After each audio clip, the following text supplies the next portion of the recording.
France, premier réseau associatif de conseil et d'expertise comptable présente Parole d'expert.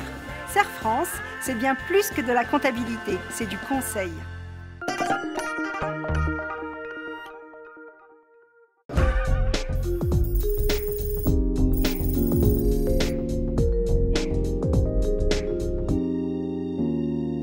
Bonjour à tous, bonjour Christophe. Bonjour Bénédicte. Aujourd'hui, voici une chronique plus particulièrement destinée aux travailleurs indépendants sur un thème qui les préoccupe régulièrement, les cotisations sociales. Et en matière de cotisations sociales, 2015 rompt avec les habitudes. Un grand nombre de travailleurs indépendants vont voir le montant de leur cotisation RSI diminuer. Le constat est suffisamment inhabituel pour que l'on prenne le temps de le décrypter. Comme chaque année, la loi de financement de la sécurité sociale modifie fortement le calcul des cotisations sociales des travailleurs indépendants. Modalités de déclaration des revenus, délais de paiement, assiettes et taux des cotisations, rares sont les sujets qui ne sont pas affectés par le millésime 2015. Pas sûr que ces nouveautés rendent les bordereaux de cotisation plus lisibles pour les travailleurs indépendants. En revanche, ce qui sera réel pour un grand nombre de dirigeants, c'est la baisse du montant de leurs cotisations.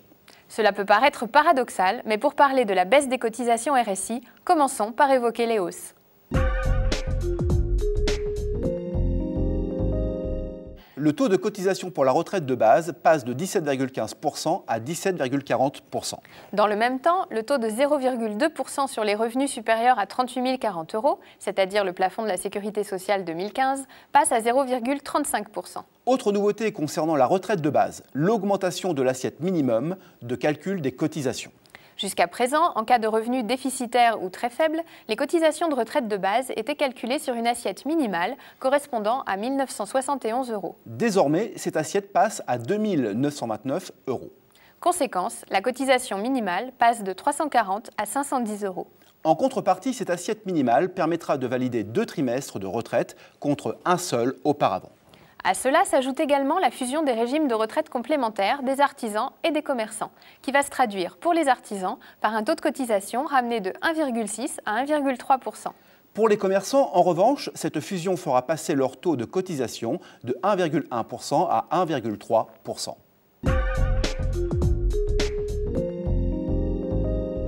Autre mauvaise nouvelle, pour les revenus les plus modestes, la fin de l'exonération des cotisations d'allocation familiale. Jusqu'à présent, si son revenu était inférieur à 13% du plafond de la sécurité sociale, soit 4 999 € en 2014, le travailleur indépendant bénéficiait d'une exonération des cotisations d'allocation familiale. À partir de 2015, ces cotisations seront dues dès le premier euro de bénéfice. Enfin, la réduction de la cotisation maladie qui s'appliquait sur les revenus inférieurs à 15 019 € est supprimée. La fin de l'exonération des cotisations d'allocation familiale pour les plus faibles revenus s'accompagne d'une baisse du taux de cette cotisation qui passe de 5,25 à 2,15%. Cette mesure ne concerne pas uniquement les faibles revenus. Le taux de 2,15% s'appliquera sur les revenus inférieurs à 41 844 €. Pour les revenus compris entre 41 844 et 53 256 €, le taux augmentera progressivement pour atteindre 5,25%. Au-delà de ce seuil de revenus, pas de changement, le taux restera de 5,25% comme en 2014. Donnons quelques exemples pour illustrer cette baisse. Pour un revenu de 40 000 €, la cotisation d'allocation familiale passera de 2 100 € en 2014 à 860 € en 2015. Pour un revenu de 10 000 €, la cotisation passera de 525 à 215 €. La cotisation minimale de maladie va, elle, aussi baisser.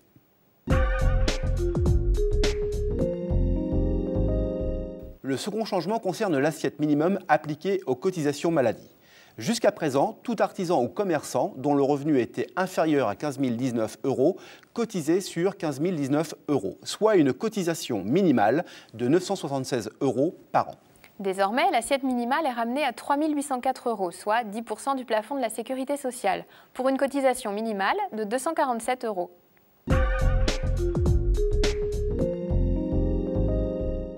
Comme nous venons de l'expliquer, certaines cotisations augmentent, d'autres baissent.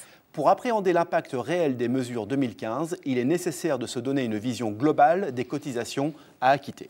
Deux cas de figure se dessinent. D'un côté, les cotisants dont le revenu est inférieur à 50 000 € verront leur cotisation globale diminuer. De l'autre côté, les revenus supérieurs à 50 000 € verront leurs cotisations progresser modérément. En second lieu, pour la plupart des cotisants, la baisse des cotisations n'aura pas d'impact sur le niveau de leur couverture sociale. En revanche, le constat est plus mitigé pour les plus faibles revenus. Côté positif, les cotisants dont le revenu est inférieur à 3 000 € bénéficieront de la validation de 2 trimestres de retraite contre 1 actuellement. Côté négatif, les artisans ou commerçants dont le revenu est inférieur à 10% du plafond de la sécurité sociale, soit 3 804 €, n'auront plus droit aux indemnités journalières et verront leur droit à couverture maternité fortement amputé. Voilà ce que nous pouvions vous dire concernant les cotisations sociales 2015 des travailleurs indépendants. Vous pouvez retrouver cette chronique sur Internet. Et n'hésitez pas à consulter vos conseillers et experts comptables si vous avez besoin de précisions. À bientôt pour de nouvelles paroles d'experts.